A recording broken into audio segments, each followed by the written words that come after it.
Okay, so this is what we really want you to engage on. And hopefully you still have those laptops on and open and already pointing to the dashboards and the demographics in particular. And we want you to sort of think about, could there be differences in quality by group? Chris mentioned already the data at least available to us in the registry that we can stratify by. So age, race, gender, and English preference. Are there operational reasons, treatment reasons, testing quality reasons that could be, differences by group level? And we don't know until we look. And, I really like Matthias's advice, which is to approach this with curiosity and sort of wonder, what might be driving these differences if we discover them.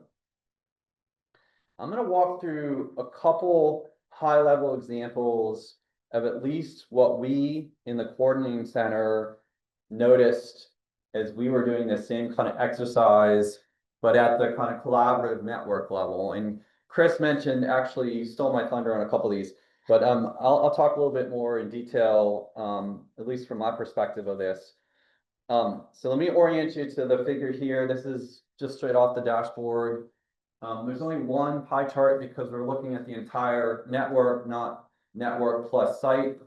The dates here are basically all 2024 data, and as much as we have with 25 data, so almost kind of 2 years of data. This particular one is adult head injury appropriateness. So higher is better. Basically appropriateness means like if you did the CT scan, it was consistent with the Canadian guidelines. That's their definition of appropriateness. And so we're looking for higher levels as being better. And this is race differences between white patients and Black patients. And what we find actually is we have higher levels of appropriateness amongst white patients by quite a difference here relative to Black patients.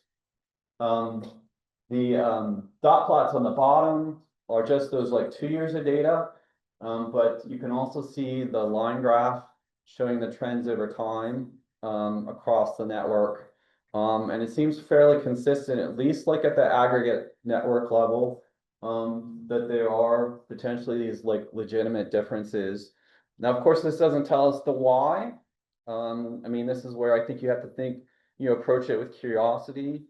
And are there sort of innate differences in how we think about testing, by race? So here's one example.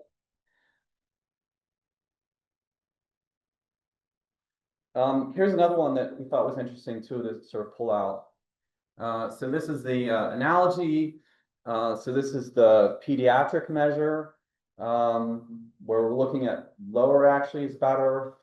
So this is the group within the PCARN rule that falls into this intermediate risk group, where there's some equipoise to doing a CT versus observation. But I think a lot of ways to approach this that will allow you to limit the need to do CT scans. So lower is better, and we've stratified this by age. And to me, what's really interesting here is the fact that there is seemingly this pretty different approach to testing in the adolescent population relative to the lower age pediatric kid, the lower age kids, by a difference of almost 10%. Certainly makes me curious as to why that might be the case.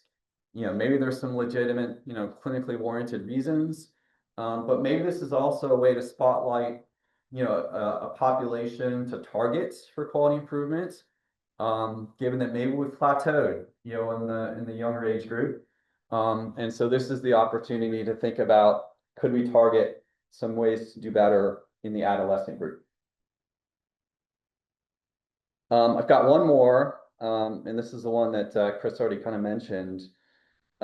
So again, same years, 2024, 25 data, aggregated at the collaborative level. And this is pulmonary embolism. So our measure here is diagnostic yield.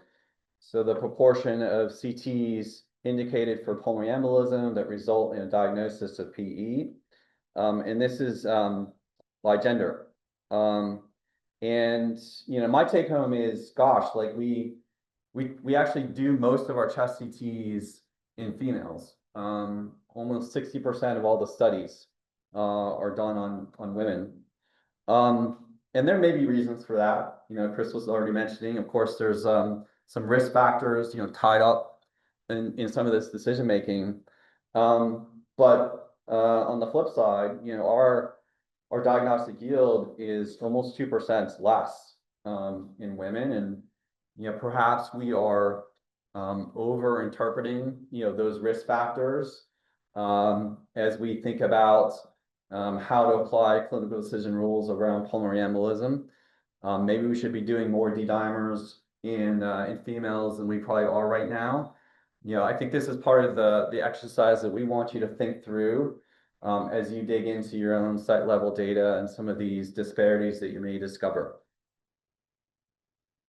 Okay, so this is what we want you to do in your teams. Navigate to that dashboard for demographics. Select one of your initiatives, one of your measures, maybe one of the targets that you're not meeting, and begin to drill down on some of these demographic and stratifiers, and begin to sort of discover, what may be the case in your own context. And in particular, we want you to set this up, particularly for the kind of afternoon, and this deliverable that you have for us in the coordinating center, this intervention template.